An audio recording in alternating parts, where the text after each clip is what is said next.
श्रीमान् वेङ्कटनाथार्यः कवितार्किककेसरी वेदान्ताचार्यवर्यो मे सन्निधत्तां स्वयतीन्द्रकटाक्षलब्ध त्रय्यन्तसारमणवद्यगुणम्बुदाग्र्यम् नारायणाद्यचतुर्यकृभाभिषिक्तम् श्रीरङ्गनाथ इति शेखरम् आश्रयामः.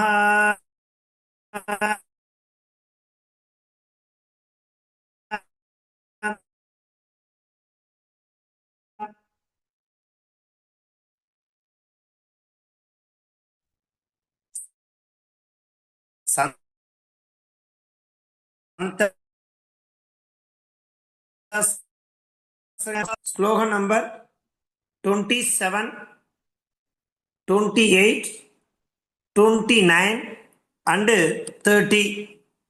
இந்த 4 ஸ்லோகங்களை நாம இன்றைய தினம் தெரிஞ்சுக்க போறோம். இந்த 4 ஸ்லோகங்களானது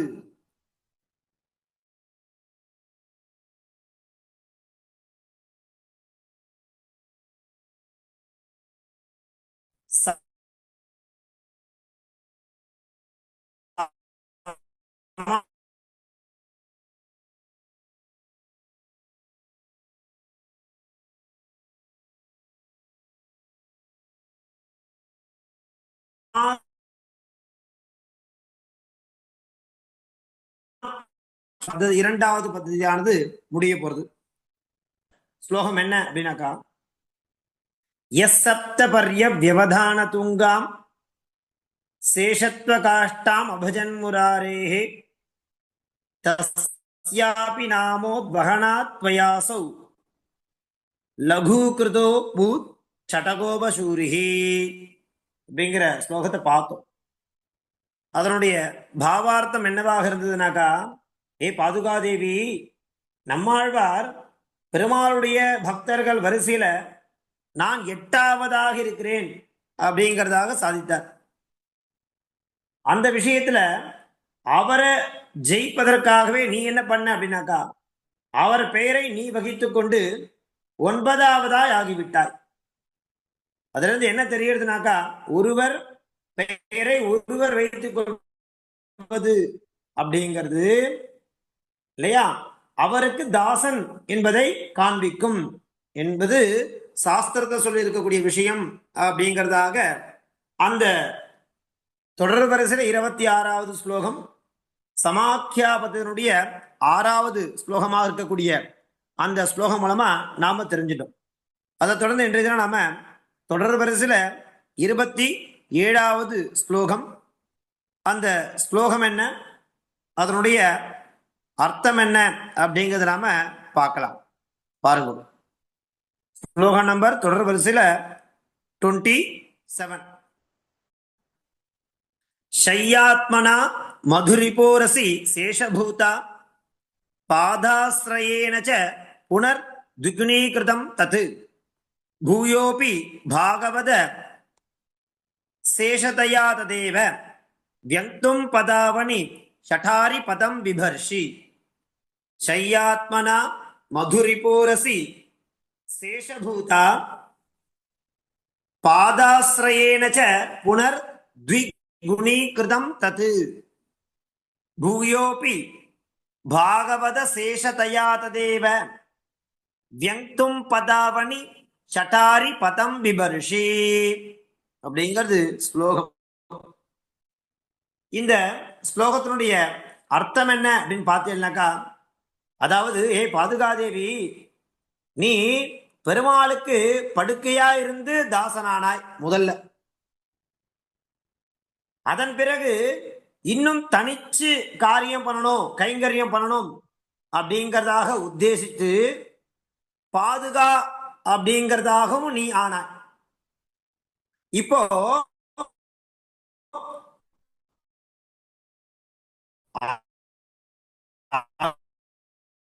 அதுவும் போதாது அப்படிங்கிறதாக மனசுல கருதும் என்றெண்ணிய நீ வைத்துக் கொண்டாய் அப்படிங்கிறதாக இந்த ஸ்லோகம் மூலமா சுவாமி சொல்றார். இப்போ முதல்ல பெருமாளுக்கு படுக்கையா இருந்து நீ தாசனானாய், இன்னும் தனிச்சு கைங்கரியம் பண்ணணும் அப்படிங்கிறதுக்காக நீ என்ன பண்ண, பாதுகைகளாகவும் ஆனாய். சரி, அதுவும் போராது அப்படிங்கிறது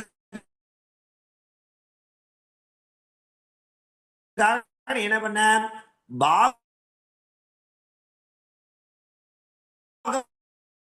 பாகவதர்களுக்கு தனித்திருக்க பாதுகாத இடத்துல சொல்ற 7வது ஸ்லோகம் பதாவணி அப்படின்னா எம்பெருமானுடைய திருவடியை காப்பாற்றுகிற பாதுகையே பதாவணி அப்படிங்கிறதா கூப்பிடுற. ஸ்லோகத்தினுடைய 4வது லைன்ல 2வது பதமாக இருக்கு பாருங்க, பதாவணி. என்ன அர்த்தம்? எம்பெருமானுடைய திருவடியை காப்பாற்றக்கூடிய பாதுகையே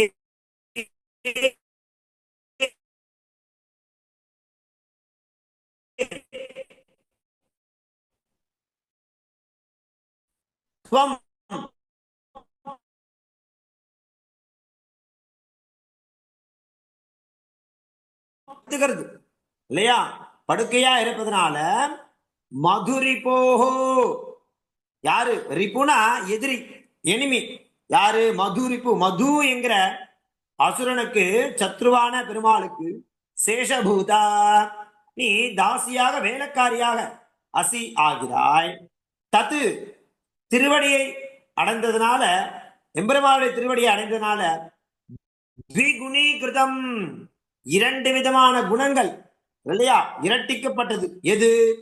பூயோபி, மறுபடியும் ததேவ, அந்த தாசத்தன்மையே நீ என்ன பண்ண, பாகவத பெருமாளை சேர்ந்தவர்களுக்கு சேஷதையா தாசனா இருப்பதை வியங்தும், வியங்துனா பிரகாசப்படுத்துறது. ஒருத்தருக்கு அடியேன் தாசனா இருக்கேன், பெருமாளுக்கு தாசனா இருக்கேன் அப்படிங்கிறத பிரகாசப்படுத்துறது. அதுக்கு என்ன பேரு? வியங்தும்னு பேர். வியங்தும்னா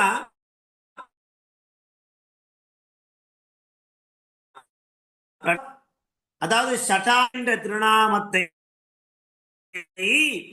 நீ என்ன பண்ற, விபர்ஷி, அதையும் பறிச்சுக்கிற.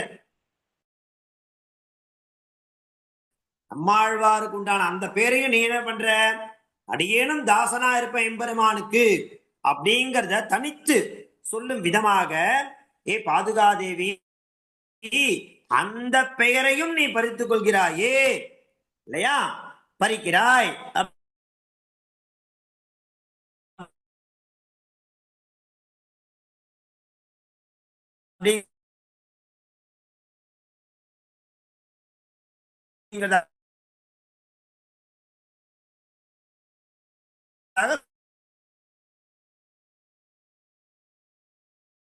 சொல்ற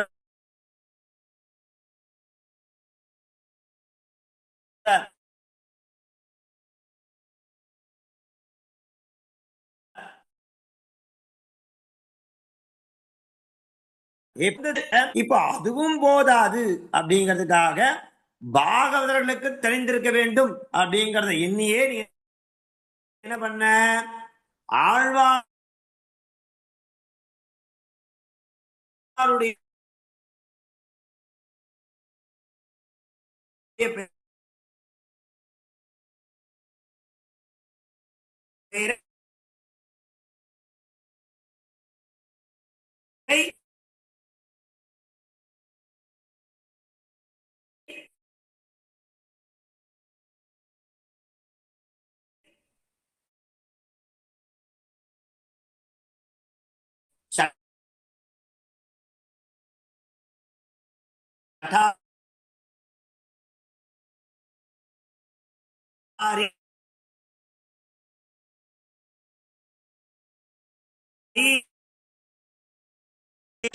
தொடர் வரிசையில 27 சமாக்கியாபதனுடைய 7வது ஸ்லோகம்.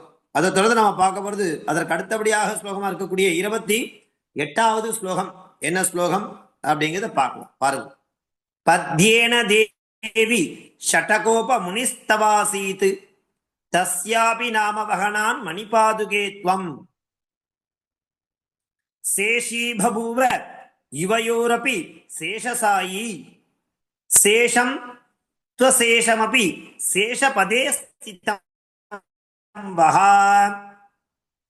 पद्येन देवी षटकोप मुनिस्तवासीत् तस्यापि नाम वहनान् मणिपादुके त्वं शेषी बभूव युवयोरपि शेषसायी शेषं त्वशेषमपि शेषपदे ஸ்திதம் வஹ அப்படிங்கிறது 28வது ஸ்லோகம்.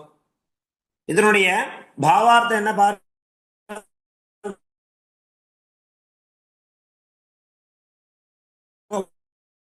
பாடினார். அதனால் அவர் உனக்கு கீழ்ப்படிந்தவராக ஆனாராம். நீ அவர் பெயரை வகித்துக் கொண்டதுனால அவருக்கும் நீ கீழ்ப்படிந்தாய் அப்படிங்கிறதாக தாத்பரியம். இப்போ இங்க என்ன சுவாமி சொல்ல வர்றார் அப்படின்னாக்கா, உங்க இருவருக்கும் பெருமாள் எஜமானர், உங்க 2 பேருக்குமே பெருமாள். இப்போ பாதுகாதேவியை பற்றி நம்மாழ்வார் பாடுறார். அதனால அவர் உனக்கு கீழ்ப்படிந்திருக்கிறாக ஆனார். நீ என்ன பண்ற, அவருடைய பெயரை வகித்துக் கொண்டதுனால அவருக்கு கீழ்ப்படிந்தாய். இப்படி உங்கள் இருவருக்கும் பெருமாள் எஜமானர் இல்லையா? இம்மாதிரியாக நீங்க 3 பேரும் சேர்ந்து, யாரு அப்படின்னாக்கா பெருமாள், நம்மாழ்வார், பாதுகை இல்லையா, இவெல்லாம் மற்ற உலகங்களுக்கெல்லாம் எஜமானர்களாக ஆகின்றார்கள். நீங்க 3 பேருமே மற்ற எல்லா உலகங்களுக்கும் எஜமானர்களாக ஆகின்றது. பெருமாள் எல்லாருக்கும் எஜமானர் இல்லையா? பெருமாளை சேர்ந்தவர்களுக்குள்ளே ஒருவருக்கொருவர் தாழ்வும் உயர்த்தியும் உண்டு அப்படிங்கிறதாக உங்க 3 பேருக்குள்ள சொல்லிக்கிறார். பெருமாள் இந்த உலகுக்கே எஜமானர். நம்மாழ்வார் உன்னை பற்றி பாடுறதுனால இல்லையா, அதனால் அவர் உனக்கு கீழ்ப்படிந்தவராக ஆகிறார். நீ அவர் பெயரை வகிச்சதுனால அவருக்கும் கீழ்ப்படுகிறார். இப்படியாக உங்க 3 இருக்கா இல்லையா, இந்த 3 உலகளுக்கும் நீங்கள் எஜமானர்களாக ஆகின்றீர்கள். இதான் அப்போ ஒருத்தருக்கு ஒருத்தர் அந்த சேஷ பாவம் சொல்லுவா இல்லையா, அப்படியாக உங்களுக்கு நான் கீழே, உங்களுக்கு நான் கீழே, உங்களுக்கு நான் கீழே, இப்படிங்கிறதான ஒரு விஷயத்தை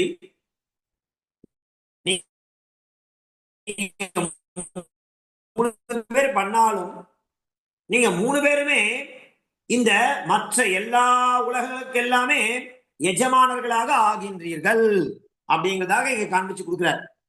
ஏ தேவி மணிபாதுகே இல்லையா, தீபம் போல பிரகாசிக்கக்கூடிய உயர்ந்த கற்களால் இணைக்கப்பட்ட பாதுகையே, ஷடகோப முனிகி யாரு, நம்மாழ்வாரானவர் இருக்காரே, அவர் பத்யேன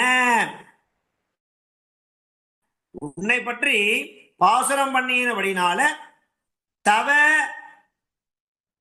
அப்படின்னா என்ன அர்த்தம், உனக்கு கீழ்ப்பட்டவராக ஆசீது. அவர் நீ என்ன பண்ற, நாமவகனாத் அந்த சட்டகோபன் அப்படிங்கிற பேரை, நம்மாழ்வாருடைய பெயரை நீ வகிச்சதுனால, அவருடைய பேரு தான் நீ வச்சுருக்க சட்டாரி, சட்டகோபனுடைய பேரு தான் நீ சட்டாரின்னு வச்சுருக்க. அப்படி நாமவகனாது அவர் பெயரை இல்லையா வைத்துக் கொண்ட காரணத்தினால, தஸ்ய ஆசி அவருக்கு கீழ்ப்படிந்தவளாக நீ ஆனார். இப்படி சேஷசாயி, சேஷசாயினா அது ஆதிசேஷன் மேல சயனத்து, சேஷா ஆதிசேஷன், சாயினா சயனம். பெருமாள் யார் மேல சயனம் பண்ணிட்டு இருக்கார், ஆதிசேஷனால், ஆதிசேஷன் மேல சயனித்துக் கொண்டிருக்க பெருமாள் என்ன பண்றார் அப்படின்னாக்கா, இவையோரபி உங்கள் இருவர்களுக்கும் சேஷி, சேஷினா என்ன, எஜமானன் இல்லையா. அப்படி பெருமாள் உங்க 2 பேருக்குமே சேஷி பபூவ எஜமானராக ஆனார். சேஷம் இல்லையா மிகுந்ததான, அசேஷம் து எல்லா உலகங்களோ என்றால், வஹா உங்கள் 3 பெயர்களுக்கும் சேஷபதே அப்படின்னா என்ன அர்த்தம், தாசஸ்தானத்திலே ஸ்திதம் இருக்கிறது அப்படிங்கிறது நமக்கு இந்த 28வது ஸ்லோகம் மூலமா அழகா காண்பிச்சு கொடுக்கிறார். பத்யேன தேவி சடகோப முனிஸ்தவாசீத் தஸ்யாபி நாம வகனான் மணிபாதுகே த்வம் சேஷி பபூவ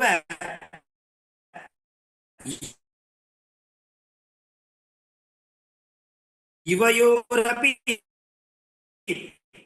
அந்த ஆதிசேஷன் மேல சயனித்துக் கொண்டிருக்கக்கூடியவர். சேஷம் துவசேஷம் அப்படி சேஷ பதே ஸ்திதம் வஹ. இப்படியாக இந்த 28வது ஸ்லோகம். இது தொடர் வரிசையில் 28 சமாக்கியா பதத்தினுடைய 8வது ஸ்லோகம். அதை தொடர்ந்து நம்ம பார்க்க போறது ஸ்லோகம் நம்பர் 29. அந்த 29வது ஸ்லோகம் என்ன, அதனுடைய அர்த்தம் என்ன அப்படிங்கிறத பார்க்கலாம். பாருங்க.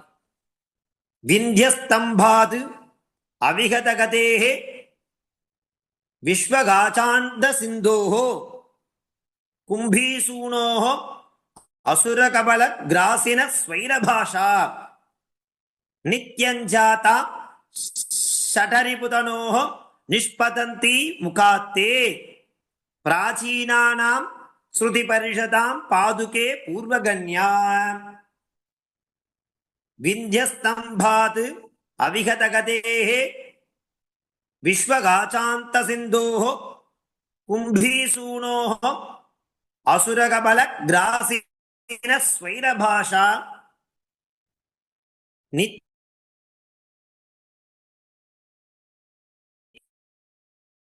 முகாத்தே பிராச்சீனானாம் ஸ்ருதி பரிஷதாம் பாதுகே பூர்வகன்யா அப்படிங்கிறது 29வது ஸ்லோகம். ஏ பாதுகாதேவி, ஏ பாதுகையே, எம்பெருமானுடைய திருவடிய காப்பாற்றக்கூடிய பாதுகையே, பாதுகே. எங்க 4வது லைன்ல 3வது பதமாக இருக்கு பாருங்க, பாதுகே. பாதுகையே, இந்த தமிழ் பாஷையானது நித்தியமா இருக்கு. அந்த பாஷைக்குன்னு ஒரு முனிவர் இருக்க. யாரு அப்படின்னாக்கா அவருக்கு அகஸ்தியர்னு பேர். அந்த அகஸ்தியருக்கு ரொம்ப இஷ்டமான பாஷை தமிழ் பாஷை.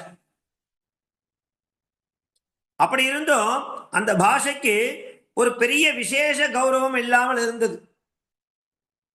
நீ என்ன பண்ற, ஆழ்வாராக அவதரித்து உன்னுடைய முகத்திலிருந்து திருவாய்மொழியாக வெளிப்பட்டபடினால வேதத்துக்கு மேலே அந்த கௌரவமானது ஏற்பட்டதாம்.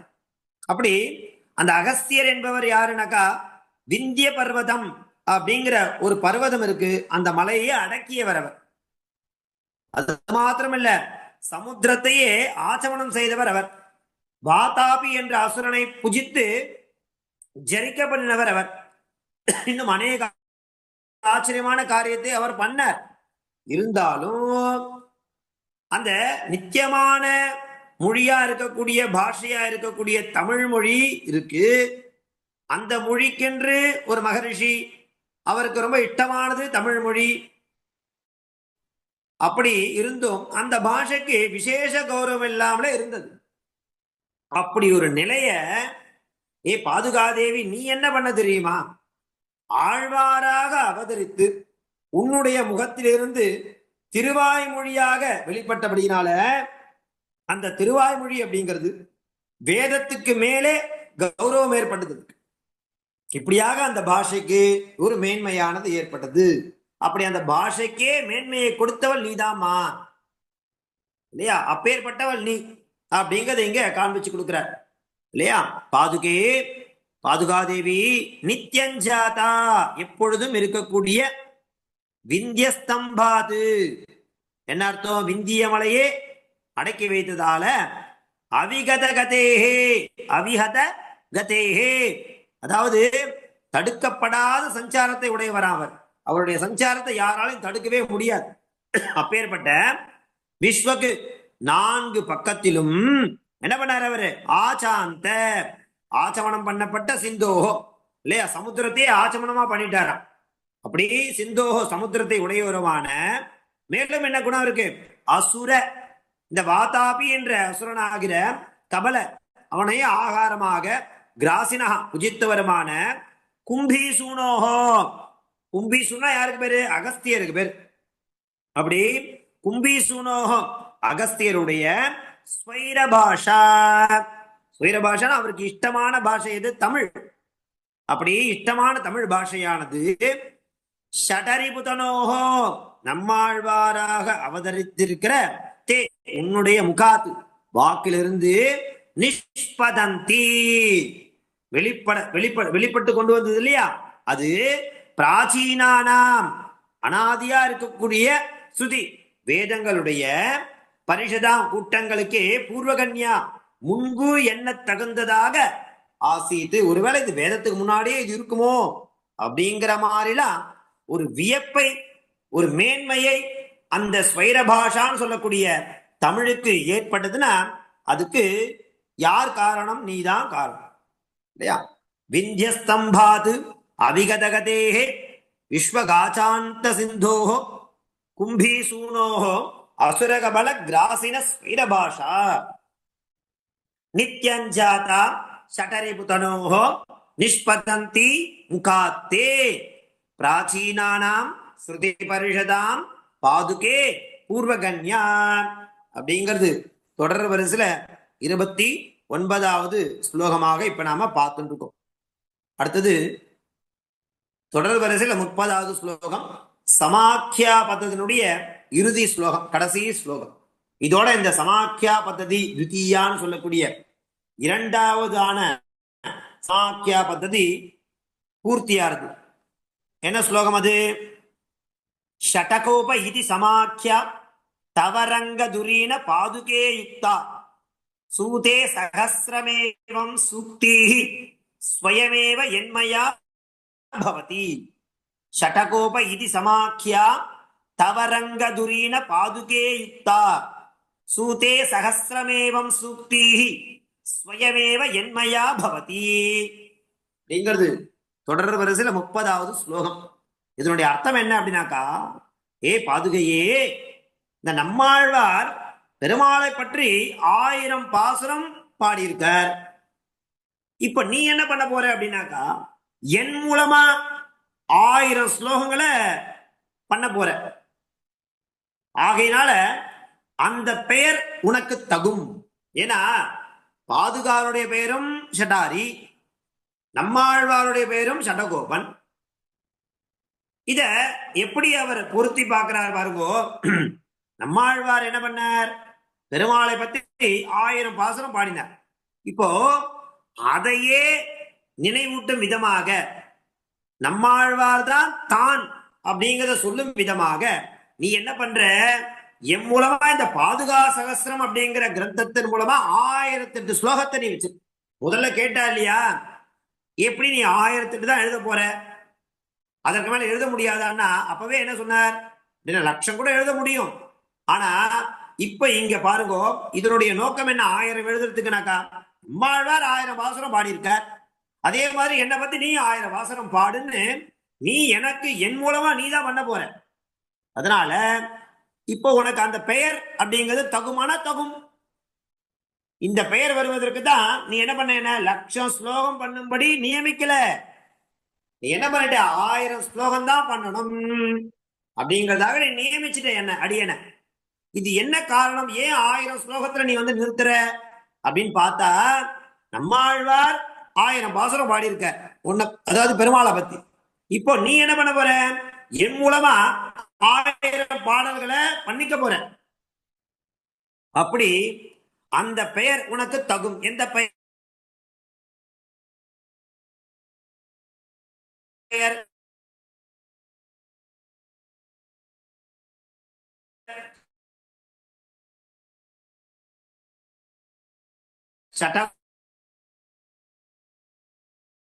ஷடகோபன் ஷடாரி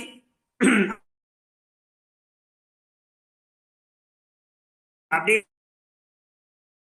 அந்த பெயரை, நம்மளோட பெயரை நீ, அதனால ஸ்லோகம் பண்ணா போரும் இல்லையா?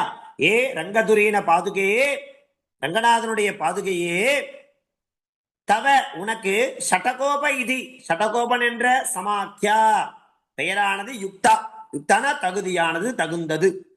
எது எந்த ஒரு காரணத்தினால பவதி நீயானவள் மயா என்ன கொண்டு, ஏவ இந்த மாதிரி சகசிரம் 1000 சூக்தி ஸ்லோகங்களை சூத்தே உண்டு பண்ணுகிறாயோ, அதுல இருந்து நான் தெரிஞ்சுட்டேன் உனக்கு இந்த சடகோபன் என்கிற சமாக்கியா பெயரானது யுக்தா தகுந்தது அப்படிங்கிறத இங்க நமக்கு காண்பிச்சு கொடுக்கிறார். ஷடகோப இது சமாக்கியா தவரங்கதுரீன பாதுகே யுக்தா சூதே சகசிரமேவம் சுக்தி ஸ்வயமேவ என்மயா பவதி அப்படிங்கிறது பாதுகா சகஸ்ரனுடைய தொடர் வரிசையில 30வது ஸ்லோகம். சமாக்கியா பத்ததின்னு சொல்லக்கூடிய 2வது பத்ததியில இது 10வது ஸ்லோகம். முதல் பத்ததியில 20 ஸ்லோகங்கள், 2வது பத்ததியில 10 ஸ்லோகங்கள். ஆக இன்றைய தினம் பர்யந்தம் நாம பாதுகா சகஸ்ரனுடைய முதல் 2 பத்ததிகளை நாம பூர்த்தியா வாசிச்சிருக்கோம். அர்த்தம் நம்மளை விட்டு போகாம இருக்கும். அடுத்தது பாருங்க என்ன கொடுத்திருக்கா கீழே. இதி ஸ்ரீ கவிதார்க்கிக சிம்ஹஸ்ய சர்வதந்திர சுதந்திரஸ்ய ஸ்ரீமத் வெங்கடநாதஸ்ய ஸ்ரீமத் வேதாந்தாச்சார்யஸ்ய கிருதிஷு ரங்கநாத பாதுகா சகஸ்ரே சமாக்கியா பத்ததி த்விதீயா அப்படிங்கிறதாக சொல்லி இந்த அவருக்கு இத்தனை விருதுகள் இருக்கு. கவிதார்க்கிக சிம்மம், சர்வதந்திர சுதந்திர, ஸ்ரீமத் வெங்கடநாதா, ஸ்ரீமத் வேதாந்தாச்சாரியா. அவர் பண்ணப்பட்ட கிருதிஷு கிருதிகள்ல ஸ்ரீ ரங்கநாத பாதுகா சகஸ்ரே, ஸ்ரீ ரங்கநாத பாதுகா சகஸ்ரம் என்று சொல்லக்கூடிய இந்த கிரந்தத்தில் சமாக்கியா பத்ததி, சமாக்கியா என்ற பெயரை உடைய இந்த பத்ததி த்விதீயா 2வதாக அமைந்துள்ளது. இதோட 2வதான சமாக்கியா பத்ததி முடிஞ்சது அப்படிங்கிறதாக நாம பிடிக்கணும். ஒரு பத்ததி முடியும் போதும் இந்த மாதிரி ஒரு விஷயத்த சுவாமி சொல்லிட்டே இருப்பார். அதை நம்மளும் அதை உச்சாரணம் பண்ணணும். சரியா? இன்றைய தினத்திற்கான அவகாசமும் ஆயிடுத்து. இது வரைக்கும் முடிஞ்சிருக்கக்கூடிய அந்த விஷயங்களை நீங்க தொடர்ந்து பாராயணம் பண்ணிட்டே வாங்கோ. அப்பதான் நமக்கு அது சரியா அர்த்தம் ஸ்மரணமாகும், ஸ்புரிக்கும். தாசம் கவிதார்க்கிக சிம்ஹாய கல்யாண குணசாலினே ஸ்ரீமதே வெங்கடேசாய வேதாந்த குரவே நமஹ. தாசன் தன்யவாதாக. ಧನ್ಯವಾದಗಳು ಸ್ವಾಮಿ.